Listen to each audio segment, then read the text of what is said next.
त्याला political drama म्हणता येणार नाही, पण शेवटपर्यंत जरा ओढाताण चालली होती, ही गोष्ट खरी आहे. 17 ठिकाणी आम्ही विधान परिषदेच्या निवडणुका लढवतो.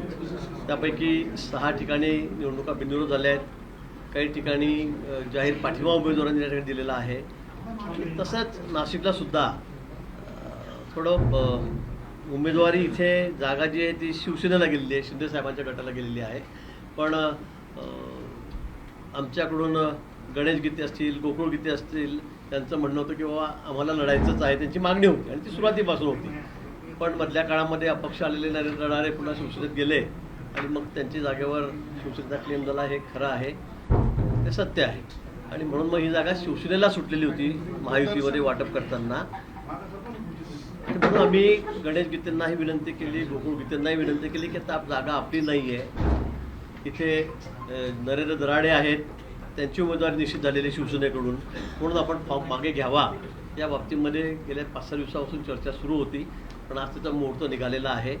तर आज सगळ्या चर्चेअंती उदयजीसुद्धा 4-5 दिवस झाले नाशिकला येऊन होते, दादा या ठिकाणी आहेत, सगळेजण आम्ही सगळ्यांनी या ठिकाणी प्रयत्न केलेत. माननीय मुख्यमंत्री महोदयांकडे बैठक झाली. गणेश गीते, मी त्या ठिकाणी तो, निलेश बोरा त्या ठिकाणी होते. नंतर शिंदे साहेबांकडे पण 2-3 बैठकी, त्याची भेट गणेश गीतेंनी त्या ठिकाणी घेतली, गोकुळ गीतेंनाही घेतली आणि त्यानंतर मग आज निर्णय झालेला आहे. आता आपण उमेदवारी मागे घ्यावी आणि महायुतीचे जे उमेदवार आहेत नरेंद्र दराडे त्यांना बहुमताने निवडून द्या. आपण याच्यापूर्वी गणेश गीते यांना कमिटमेंट दिलेली होती, त्याच्यानंतर यावेळेला ते आता माघार घेत आहेत. आता गोकुळ गीते यांना काही कमिटमेंट आहे का किंवा त्यांना काही आश्वासन दिलं आहे का? नाही, आमच्याकडे कुठलीही कमिटमेंट किंवा त्यांची तशी मागणी नाही की आमचं काय का पुढे काय देणार का काय देणार. पण निश्चित आपल्याला माहिती आहे वजनदार नाव आहे गीते बंधू. म्हणजे नाशिक जिल्ह्यामध्ये, नाशिक शहरामध्ये गेल्या अनेक वर्षापासून ते नगरसेवक आहेत. 2 वेळा स्टँडिंग कमिटीला ते चेअरमन होते मागच्या काळामध्ये, आताही म्हणजे आमचे नगरसेवक आहेत. त्यामुळे निश्चित त्यांचा विचार केला जाईल. हे मुख्यमंत्री मोदयांनी सांगितलेलं आहे आणि आम्ही सांगितलेलं आहे. काल मुंबईला जाण्याआधी गोकुळ गीतेंची भूमिका होती की कुठल्याही परिस्थितीत माघार होणार नाही. मात्र मुंबईतल्या बैठकीत नेमकं असं काय घडलं की त्यानंतर त्यांचं मतपरिवर्तन झालं? चांगली चर्चा झाली आणि त्यात ठरलं. नेमकं दबावतंत्र आहे की मनधरणी आहे? कारण प्रश्न असा आहे, एक पत्र समोर आलेलं आहे, त्या पत्रामध्ये त्या पत्रामध्ये राज्याच्या कायदेशीर सल्लागारांनी हायकोर्टाच्या वकिलांना पत्र लिहिलेलं आहे. त्यामध्ये म्हाडा प्रकरणाची चौकशी करावी किंवा म्हाडा प्रकरणामध्ये सुप्रीम कोर्टात जावं आणि गणेश गीतेंचा जामीन अर्ज जो आहे तो रद्द करावा असे. मला वाटतं म्हाडाच्या केसमध्ये अनेक लोकांचा समावेश आहे, ते फक्त गीतेंचाच नाही आहे. त्याच्यामध्ये अनेक लोकांचं नाव आहे आणि तो विषय काही एवढा मोठा नाही की त्यामुळे गीते बंधू म्हणतील की आम्ही आता माघार घेऊन टाकतो आणि घाबरतो, असा कुठला विषय नाही आहे. योगायोग विषय तसा न्यायप्रविष्टच आहे, तो विषय न्यायप्रविष्टच आहे. ती त्याचा आणि याच्याशी कुठलाही संबंध नाहीये. मला वाटतं आपण जोडू नये आणि गीते काही तशा छोट्याशा नोटीसला घाबरून मागे घेतील असंही काही त्यांचा स्वभाव नाही आहे. तुम्हालाही माहिती, मलाही माहिती. 7 मेला पत्र टाईप झालेलं आहे. ते पत्र तातडीचं होतं, ते 8 मेला जाणं अपेक्षित होतं. मात्र 1 जूनला ते रिसिव्ह होतं. ज्या दिवशी गीते बंधू उमेदवारी अर्ज दाखल करतात त्या दिवशी ते रिसिव्ह होत आहे. आता इतके दिवस झाल्यावरही पत्र दिलं नाही, मग तुम्ही परत असं म्हणाल की इतके दिवस झाल्यावर तुम्ही काय करत होता, पत्र का दिलं नाही डिपार्टमेंटला? असं नाही आहे. हा विषय, तो विषय म्हाडाचा अतिशय छोटा आहे, तो वेगळा आहे, तो न्यायप्रविष्ट विषय आहे. काही असं काही विषय नाही घाटगाळीवर आलेला की याच्यामुळे हे करा तर ते करू, ते करा तर ते करू, असं कुठलाही विषय नाही. असा कुठलाही विषय नाही. त्याचा याच्याशी संदर्भ जोडता आपण कामाच नाही. पण मुख्यमंत्री महोदयांची चर्चा झाल्यानंतर, माननीय उपमुख्यमंत्री महोदयांची चर्चा झाल्यानंतर निर्णय केलेला आहे की आता यातून विड्रॉल व्हावं, मागे जावं आणि नरेंद्र दराडे यांना आपण पाठिंबा देऊन त्यांना निवडून आणावं. मग इतकं वेळ का लागला होता भाऊ? तुमच्यासारखे 3 दिग्गज मंत्री नाशिकमध्ये 4-4, 5-5 दिवस होते. एका अपक्ष उमेदवाराची, आता वारंवार ते देखील सांगतात की माझा भाजपशी थेट काही संबंध नाहीये, मग एका अपक्ष उमेदवाराची एवढी भीती महायुतीला का वाटावी?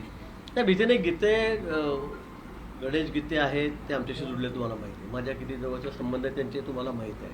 आणि त्यामुळे मग तुम्हीच दाखवतो ना, बघा गिरीश महाजनजी त्या जवळचे तेच बंडखोरी करतात, तुम्हीच दाखवतो. आणि तुम्हालाही रोज दाखवायला पाहिजे काहीतरी, म्हणून आम्ही 2-4 दिवस थोडं चांगलं होतो. तुम्ही काय दाखवाल नंतर, मग लोक काय बघतील? नाही, उलट त्यांची उमेदवारी काय आम्हाला जास्त दिवस दाखवतात काय नाही एकदा तुम्ही आता 16 ठिकाणी झालेलं आहे. कोणाचं दाखवताय का तुम्ही? कोणाचं दाखवत नाहीये, आमचं दाखवत आहे. पण याच्या निमित्ताने एक प्रश्न असा उपस्थित होतोय की 3 मंत्री 8-8 दिवस एका कामासाठी, हे जर जनतेच्या कामासाठी 3 मंत्र्यांनी एकत्र राहिलं असतं अधिक कामं जनतेची झाली असती. नाही, आमचं काम तर चालूच होतं. यांचं MIDCचं सुरू होतं इथे, आणि माझं कुंभमेळ्याचं काम तर रोजच सुरू आहे. साफसफाईपासून बघितलं असेल आपण, नदी सफाईपासून सुरू आहे, झाडं लावण्यापासून सुरू आहे. काल पुन्हा मिटिंगही झाली शेतकऱ्यांसोबत. आजही आता कुंभमेळ्याचंच काम, आता आपण शिलान्यासासाठी आपण या ठिकाणी आलो, त्याचं पूजन त्या ठिकाणी झालं. नरेंद्राचार्य महाराज आहेत तिथे, घरवापसीचा कार्यक्रम 650 लोकांचा, तिथे मी होतो. काम कुठेही थांबलेलं नाही, काम कुठेही थांबलेलं नाही. नाशिकचा आमचा तर रोजचाच संबंध आहे. जी बैठक झाली आत्ताची बैठक, त्या बैठकीमध्ये देखील गोकुळ गीते आक्रमकपणे बोलत होते. त्यांची नाराजी अजूनही त्यांच्या चेहऱ्यावर स्पष्टपणे जाणवते आहे. हे केवळ त्यांना तुम्ही सांगितलं म्हणून माघार झाली, पण पुढे काय? तुमच्या मनात तुझं काय म्हणणं काय? आम्ही काय एकदम असं करून मागे घ्यायचं चाललंय का? असं अजिबात नाहीये. उमेदवारांबद्दल त्याची थोडीशी नाराजी होती, नरेंद्र दादांबद्दल, पण ती चर्चा होऊन तो प्रश्न आता मार्गी लागलेला आहे. त्यामुळे आता कुठली नाराजी राहिलेली नाही. त्याचं काही दुसरं कुठली नाराजी नव्हती, फक्त उमेदवारांबद्दलची नाराजी होती. ठीक आहे, आता ते प्रत्येकाचं महायुती सरकार कुठेतरी नवा पायंडा पाडते, कारण माघारीचा दिवस उलटून गेल्यानंतर देखील माघारीसाठी प्रयत्न केले जात आहेत. प्रसाद हिरे झाले, त्यानंतर गोकुळ गीते झाले, आणि आता जर गोकुळ गीतेने जरी माघारीची घोषणा केली तरी मात्र त्यांचा प्रचार होणार आहे. कार्यकर्ते त्याचे येणार आहेत, बॅलेट पेपरवर त्यांचं नाव येणार आहे. येऊ दर, मग असं अनेक वेळेला होतं. शेवटी आमची महायुती आहे, खरं म्हणजे त्यावेळेलाच माघारी व्हायला पाहिजे होती. काही कारणामुळे ते झाले नाही, ते नॉट रिचेबल झाले. पण आता निवडणुका लागलेल्या आहेत. आता तिथे महायुतीमध्ये आम्ही एकमेकांच्या लढू शकत नाही, कारण आम्हाला महायुती म्हणून जो महायुती उमेदवार असेल त्यालाच मतदान करावं लागेल. आणि ते आमचे कार्यकर्ते आहेत, जुने कार्यकर्ते आहेत, प्रमुख कार्यकर्ते आहेत, आणि म्हणून आम्ही त्यांना मागे यायला सांगितलं, त्यांनी माघार घेतलेली. तुमच्या पक्षात नाहीये, त्याच्यावर कोणतंही पद नाहीये, त्यांनी आता पहिल्या दिवशी खुलासा केला होता. मात्र आपण त्यांना सांगतात की आपण महायुतीचा घटक आहात, त्यांच्यावर दबाव टाकून चर्चा आहे नाशिकमध्ये, तर त्यांना माघार घेण्यासाठी आपण कोणी दबाव टाकला? मी वारंवार तेच सांगतो, आम्ही कोणताही दबाव टाकलेला नाही. आम्ही कुठलाही दबाव टाकलेला नाही. ते परिवार हा आमचाच आहे. तुम्हीच म्हणता की ते तुमचे नाही, तुमचे नाही. त्यांनी सांगितलं आमचा परिवार आहे. पक्षात नसले तरी तो परिवार आमचाच आहे. जळगावला रेशमा तुमच्या उमेदवाराचं असं काय चुकलं होतं ज्याच्यामुळे गोकुळ गीतेच नाही तर अनेक नगरसेवक, अनेक पदाधिकारी नाराज होते? तुम्ही काही सल्ला देणार आहात का? निश्चित सामंत साहेब या ठिकाणी आहेत, दादा आहेत, आम्ही त्यांच्याशी बोललेलो आहे. संपर्क असला पाहिजे एकदा निवडून गेल्यावर, कोऑर्डिनेशन असलं पाहिजे, कॉन्टॅक्ट असले पाहिजे, कामाच्या पद्धतीत थोडा बदल केला पाहिजे. प्रत्येकाची अपेक्षा असते आणि ती असली पाहिजे, खरं आहे. पण आता त्यांना शिंदे साहेबांनीच आमच्यापेक्षा जास्त समज दिलेली आहे. सामंत साहेब, मी स्वतः, दादा, आम्ही सगळे त्यांच्याशी बोललेलो आहोत. आता आपल्यासमोरच सगळा विषय झाला आमोरसमोर बसून. मला वाटतं यापुढे सुधारणा होईल, पण आता विषय हा संपलेला आहे. आता गोकुळ गीते यांनी माघार घेतलेली आहे, आणि आता आमचे एकटे उमेदवार या ठिकाणी आहेत, नरेंद्र आहे. निवडणूक होणारच आहे. गोकुळ गीते निवडून आले तर काय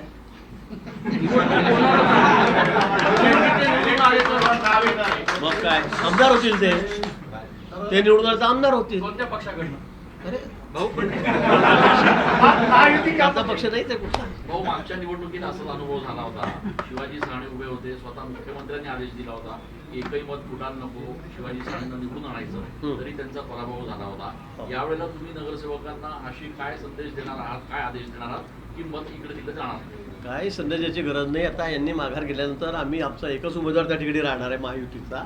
तिथे कुठेही मताचं विभाजन होणार नाही. तुम्हाला दिसेल किती मतं पडतील आम्हाला, मला दिसेल. त्यामुळे इथे कुठे तो प्रश्न नाहीच आहे.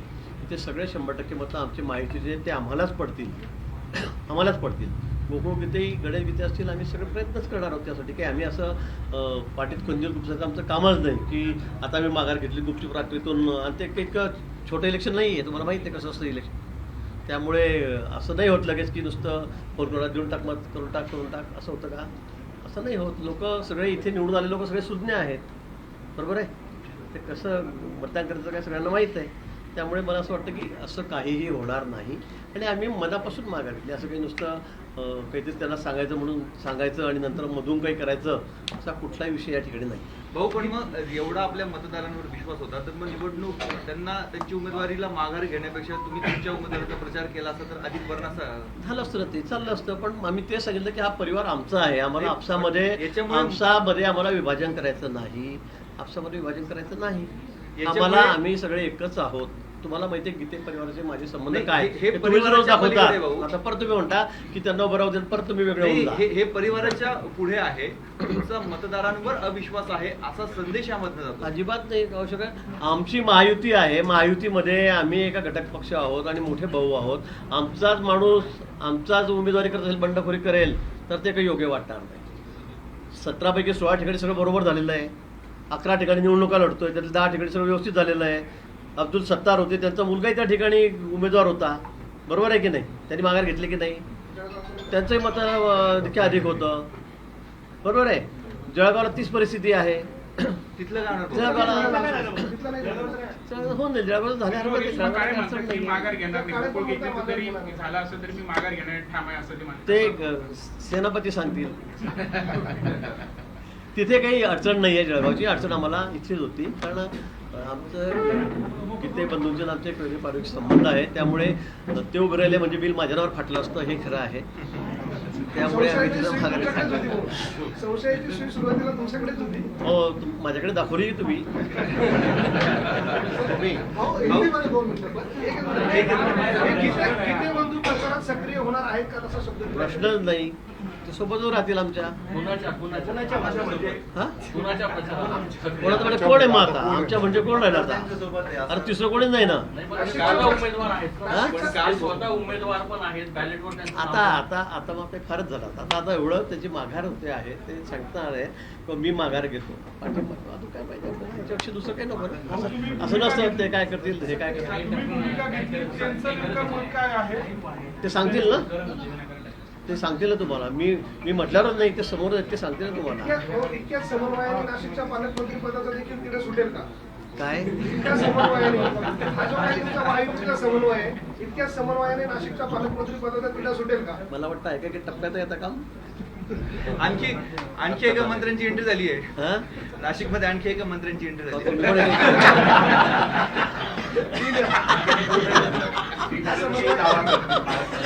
डाव्या हाताला पण आहे, उजव्या हाताला पण. तुमची नजर आहे का इकडे? हा? गोकुळ भाऊ बोलणार आहे. गोकुळ बोला. गोकुळ इकडे तर इकडे बैस. एक मिनिट पाहून हो, तुम्ही पाहून. पंजाब नाही, ते काल केलं साहेबांनी क्लिअर. काय हो, 2 मिनिट साहेबांनी एकदम स्पष्ट सांगितलं. गोकुळ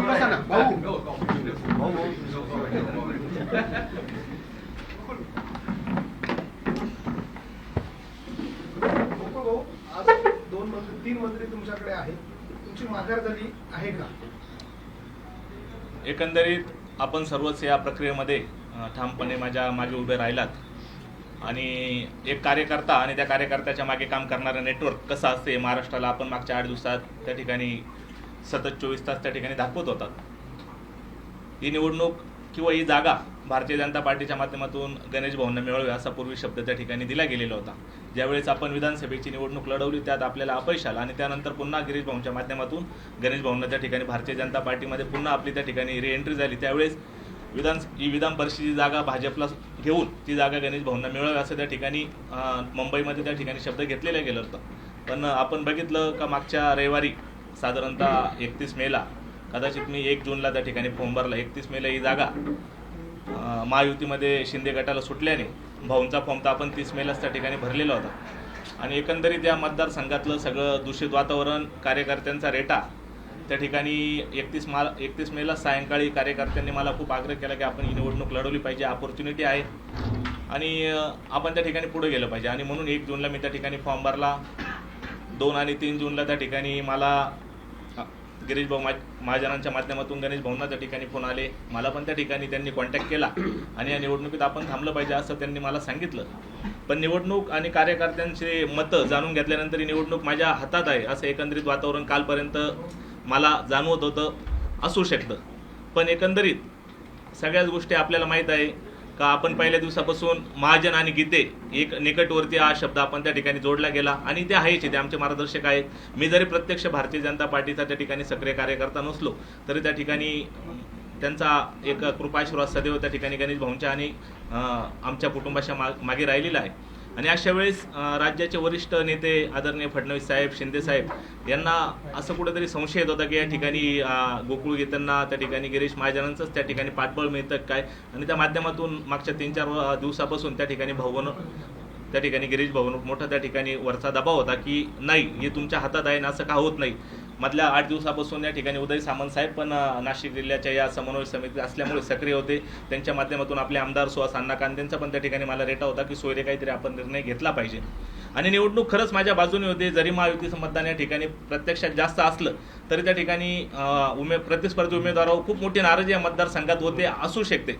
पण त्या ठिकाणी मी जर या प्रचारात जर थांबलो नाही तर कदाचित या ठिकाणी वेगळा निकाल लागू शकतो, मला माहीत नाही. किंवा महायुतीचे मतदार त्या ठिकाणी चांगले असल्यामुळे कदाचित निकाल त्यांच्या बाजूने पण लागू शकतो, जो जर तरचा हा प्रश्न होता. आणि त्या ठिकाणी उदय सामंत साहेबांच्या माध्यमातून त्या ठिकाणी एकनाथ शिंदे साहेबांची पण माझी एक 4-5 दिवसापूर्वी भेट झाली होती आणि त्यांनी पण मला विनंती केली होती की भविष्यात त्या ठिकाणी ही जागा जरी आता आम्हाला शिंदे गटाला सुटली, भविष्यात कुठे अशी काही संधी आली तर त्या ठिकाणी गणेश भाऊंना किंवा मला न्याय द्यायचा ते त्या ठिकाणी नक्कीच त्या ठिकाणी फडणवीस साहेबांना सांगतील की त्या ठिकाणी मागच्या वेळेस त्यांनी आम्हाला त्या ठिकाणी मदत केली आणि पुढे आम्ही तुम्हाला मदत करू असा शब्द मला त्या ठिकाणी दिलेला होता. पण त्यानंतर पण माझ्या कार्यकर्त्यांचा रेटा तुम्ही आज पण पाहिला असेल, कार्यकर्त्यांचा त्या ठिकाणी नाराजी खूप मोठी आहे आणि ती नाराजी अंगावर घेण्या इतपत सामर्थ्य माझ्यामध्ये नव्हतं. पण आदरणीय दादासाहेब भुसे असतील, आमचे निलेश बोरा असतील, महाजन साहेब असतील, सुहास कांदे साहेब असतील, सामंत साहेब असतील आणि गणेश भाऊंवर त्या ठिकाणी सगळ्यांचा दबाव नव्हता. पण गणेश भाऊंवर त्या ठिकाणी एक त्यांचं व्यक्तिगत प्रेम असल्यामुळे आणि तितकाच अधिकार असल्यामुळे त्या ठिकाणी त्यांची इच्छा होती की गोकुळने या ठिकाणी या निवडणुकीतून थांबलं पाहिजे. काल त्या ठिकाणी मुंबईमध्ये चर्चा झाली, शिंदे साहेबांचं सामंत साहेबांच्या माध्यमातून बोलणं झालं. त्या ठिकाणी परवा रात्री पण त्या ठिकाणी सुहास अण्णा कांदेंनी मला त्या ठिकाणी फोन केला होता की सोयरे आपण योग्य तो निर्णय घेतला पाहिजे.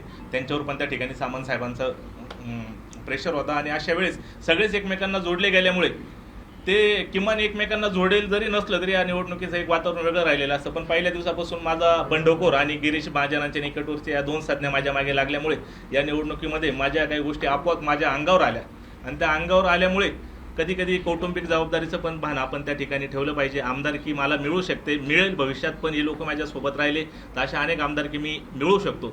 पण आत्ताची आमदारकी मी आदरणीय गिरीश भाऊ महाजन असतील, आपले सामंत साहेब असतील, दादा भुसे असतील आणि आमचे दाजी सुहास अण्णा कांदे आणि माझ्या मागे एक हत्तीसारखा मोठं सामर्थ्य ज्यांनी उभं केलेलं असे माझे मोठे बंधू गणेश गीते यांच्यापेक्षा ती आमदारकी मला त्या ठिकाणी मोठी वाटत नाही. कार्यकर्त्यांची खूप मोठी नाराजी आहे, आपण त्यांचा रोष बघितला आहे. मला अजून पण त्या ठिकाणी ते सांगताय का भाऊ आपण थांबायचं नाही, पण मी सुद्धा आपल्या माध्यमातून कार्यकर्त्यांना सांगतो की या ठिकाणी मी राज्याचे वरिष्ठ आपले जे मुख्यमंत्री आहे देवेंद्र फडणवीस साहेब यांना काल त्या ठिकाणी शब्द दिलेला आहे, आदरणीय शिंदे साहेबांना पण शब्द दिलेला आहे आणि या तिन्ही मंत्र्यांनी आमचे सुहास अण्णा कांदे असतील, निलेश बोरा असतील, गणेश भाऊ असतील, या सगळ्यांनी त्या ठिकाणी मला सांगितले की आपण भविष्यात आपण कायमच सक्रिय असणार आहे राजकारणात आणि थांबला म्हणजे संपला असं होत नाही. मला माहिती सोशल मीडियाचा प्लॅटफॉर्म हा एखाद्या माणसाला रात्रीतून हिरो पण बनवतो आणि एखाद्या माणसाला रात्रीतून झिरो पण बनवतो. मला माहिती त्याचे दुष्परिणाम खूप होणार आहे. काही गोष्टी मी त्या ठिकाणी सामंत साहेबांना, महाजन साहेबांना 2-3 तासापासून दाखवतो की साधी माझ्या थांबण्याची चर्चा होती तरी प्लॅटफॉर्मवर वेगवेगळे विषय चर्चेला येत आहे. काही ठिकाणी घोडे बाजाराच्या गोष्टी चावळल्या जात आहे, पण असं कुठलंही काही या ठिकाणी झालेलं नाही. ते पण आपल्याला सामंत साहेब पण सांगतील. पण फक्त या तिघांचा शब्द सुहास अण्णा कांदेंचा आणि निलेश बोरांचा रेटा आणि एकंदरीत गणेश भाऊंचं त्या ठिकाणी माझ्यावर असलेलं प्रेम, माझ्या पाठीशी असलेलं पाठबळ, यामध्ये कौटुंबिक शांती आणि आमदारकी यामध्ये मला कौटुंबिक शांती महत्त्वाची वाटते आणि त्यासाठी मी माझ्या निवडणुकीत प्रचारात मी थांबवतोय. माझ्या सगळ्या कार्यकर्त्यांना मी त्या ठिकाणी विनंती केली काल रात्रीच का आपण कुठल्याही प्रकारचा प्रचार या ठिकाणी करून महायुतीतलं वातावरण खराब होईल अशी कुठलीही गोष्ट करू नये अशी मी आपणा सर्वांच्या माध्यमातून त्यांना विनंती करतो. मला माहिती आहे आपले अनेक प्रश्न असणार आहेत, पण मी माझा प्रचार थांबवतोय हा शब्द तुम्ही घ्या आणि मला इतकं जे मी बोललो साहजिक आहे, माझ्यासोबत महायुतीचे लोक आहेत, तो विषय त्या ठिकाणी संपलेला आहे. माझ्या बाजूला सगळे महायुतीचे लोक बसलेले आहेत. महाराष्ट्र 4 दिवसापासून तुमच्या या विषयावर मी तुम्हाला काल पण त्या ठिकाणी जाताना सांगितलं होतं की मी ते 2 शब्द मी वापरणार नाही, पण मी प्रचार थांबवतोय आणि तुम्ही पण कृपया ही गोष्ट इकडे संपवी. तुमचा अधिकार आहे तो, तुम्ही बोलू शकता, कारण तुम्ही 4था स्तंभ आहे लोकशाहीचा आणि तुम्ही खरंच मला या ठिकाणी ताकद दिली म्हणून मी या ठिकाणी मग घराघरात पोहोचलेले मी अनेक व्यक्तीच्या मतदारांना भेटलेले नाही, पण त्यांचे मला फोन येत आहे का भाऊ तुम्ही थांबू नका, पण नाही मी या निवडणुकीचा प्रचार थांबवतोय आणि हा विषय इकडे माझ्या दृष्टीने संपलेला आहे. नाही तुम्ही आता यानंतर सामंत साहेब आणि गणेश भाऊ यांच्याशी या विषयावर चर्चा केली पाहिजे असं मला वाटतं. चौकशीला घाबरले आहात, तुमच्यावर दबाव नाही आहे. मी कुठल्याही चौकशीला घाबरलेलो नाही. तुम्हाला पण माझा स्वभाव माहित आहे. मी विधानसभेची पण निवडणूक राष्ट्रवादी पार्टीकडून आपण लढवली होती, ती अंगावर घेतली होती. त्यावेळेस सत्ताधारी पार्टी आपल्या समोर होती, तरी त्यावेळेस तुम्ही सगळे साक्षीदार आहात. माझ्यावर कशा प्रकारचे अतिरेक झाले, अटॅक झाले, तरी मी त्यावेळेस नमलो नाही. आता पण घाबरायचं काही कारण नाही, पण त्या ठिकाणी सगळ्यांचा समन्वय राहिला पाहिजे. पार्टीने भावना त्या ठिकाणी नगरसेवक केलं, वहिनी पण नगरसेवक आहे. तुम्ही आता लोक म्हणतील का मग अगोदर तुम्हाला हे कळलं नाही का, पण कार्यकर्त्यांचा रेटा होता आणि या मतदारसंघात प्रचंड अशी नाराजी होती ती या दोन्ही माणसांना लक्षात आलेली. त्यांना समज दिलेली आहे. आपण पण विचारलं आतमध्ये, पण मी त्यांना तेच सांगितलं की आमदार म्हणून त्या ठिकाणी लोकांच्या नजरेत आपण चांगल्या पद्धतीने उतरा. 2-2 आमदार काय आपल्या घरात आहे आणि लोकांचे कामं करा. आम्हाला बाकी काय, आमच्या माध्यमातून आम्हाला लोकांचे कामं करायचे, तुमच्या माध्यमातून करा, बाकी काही नाही. दराडेंना तुम्ही थेट पाठिंबा देऊन त्यांच्या प्रचारात उतरणार आहात का? गणेश भाऊ आणि बाकी आमच्या वहिनी त्या ठिकाणी आहेच आहे. आणि हे बाकीचे प्रश्न तुम्ही प्लीज उदय सामंत साहेबांना विचारा. म्हणजे काही का असं थोडंफार गणेश भाऊ एक प्रश्न. मी बोलतो आता थांबा. गणेश भाई बसा ना, बसा. नाही मी सगळ्यांच्या सुरुवातीलाच माननीय आमचे ज्येष्ठ मंत्री गिरीश भाऊंना, गणेश भाऊ गीतेना, गोकुळजींना जे उमेदवार होते त्यांना, आणि ही उमेदवारी थांबवण्यासाठी ज्यांनी प्रयत्न केले, मग त्याच्यामध्ये आमचे सुहास अण्णा आहेत, दादासाहेब आहेत, आमचे निलेश बोरा आहेत, अजून एक नाव राहिलं प्रमोद कुटे म्हणून आहेत. या सगळ्यांनाही मनापासून धन्यवाद देतो की आमची महायुती एक संघ राहण्यासाठी या सगळ्या लोकांनी प्रयत्न केले आणि आज गोकुळजींनी थांबण्याचा निर्णय घेतला. आता मगासपासून आपण एक प्रश्न त्यांना असं विचारताय की तुम्ही पाठिंबा दिला का, पाठिंबा दिला का, पाठिंबा देणार का. ज्या अर्थी एकच उमेदवार हा महायुतीचा शिल्लक राहिला, याचा अर्थ गोकुळजींचा 100% पाठिंबा, गणेशजींचा 100% पाठिंबा आणि वहिनींचा 100% पाठिंबा हा महायुतीचे उमेदवार नरेंद्र दराडे यांना आहे. दुसरी महत्त्वाची गोष्ट, जे काही वेगवेगळ्या पद्धतीनं सोशल मीडियावर काही केलं जातं, मी आत्ताच आमचे उमेदवार नरेंद्र दराडे यांना CP एक अर्ज द्यायला सांगितलेला आहे की या वाईट पोस्टची सुरुवात कुठनं होते याचा देखील आम्ही अभ्यास करणार आहोत. त्या शेवटच्या व्यक्तीपर्यंत आम्ही पोहोचणार आहोत आणि त्याच्यावर देखील आम्ही पोलीस कारवाई करणार आहोत. कारण 2 बंधूंनी कुठचीही कमिटमेंट न करता, कुठचाही म्हणजे ठीक आहे 4-5 दिवस गेले असतील, पण ज्या पद्धतीनं सोशल मीडियावर काही पोस्ट टाकण्याचा प्रकार या नाशिक परिसरामधनं घडतोय, तर त्याचा आजच संध्याकाळपर्यंत CP अर्ज जाईल आणि पुढच्या 2 दिवसामध्ये ही यंत्रणा कुठनं चालते याचा देखील पर्दाफाश नक्की होईल. परंतु मला या बाबतीमध्ये विशेषतः गणेशजी, गोकुळजी यांना मनापासून धन्यवाद दिले पाहिजे. रोज रात्री माझा सुहास अण्णांबरोबर देखील चर्चा असायची, परंतु याच्यामध्ये दोन्ही बंधूंना एवढ्यासाठीच धन्यवाद दिले पाहिजे की त्यांनी जे सांगितलं होतं की गिरीश भाऊ जो निर्णय घेतील तो आम्हाला मान्य आहे आणि त्यांनी ते प्रत्यक्षात उतरून दाखवलं. याबद्दल गिरीश भाऊ आणि भाजपच्या सगळ्याच पदाधिकाऱ्यांना आम्ही मनापासून धन्यवाद देतो. गणेशजींना देखील मनापासून धन्यवाद देतो, गोकुळजींना देखील मनापासून धन्यवाद देतो. आणि त्याच्या पुढं जाऊन शिवसेनेचे 2 मंत्री आम्ही इथं आहोत, मी देखील आहे, दादासाहेब देखील आहेत, सुहास अण्णा आमचे आमदार आहेत, आमचे पदाधिकारी देखील आहेत. जे योगदान गोकुळजींनी या निवडणुकीसाठी दिलेलं आहे ते फुकट जाणार नाही, एवढंच मी आपल्याला सांगतो. त्यांना आपल्या पक्षाकडनं काही शब्द देण्यात आला? मी शेवटचं वाक्य माझं एवढंच आहे की त्यांनी विधान परिषदेला थांबून महायुतीच्या नरेंद्र दराडेंच्या विजयाचा मार्ग जो आहे तो सुखकर केलेला आहे. याच्यामुळं कुठचाही भविष्यामध्ये राजकीय अन्याय गोकुळजींवर होणार नाही याची दक्षता दोन्ही पक्ष घेतील. पण ते निवडणुकीतून थांबण्याचा त्यांनी आता निर्णय घेतलेला आहे, पण त्यांच्या चेहऱ्यावरती नाराजी दिसते अजून पण.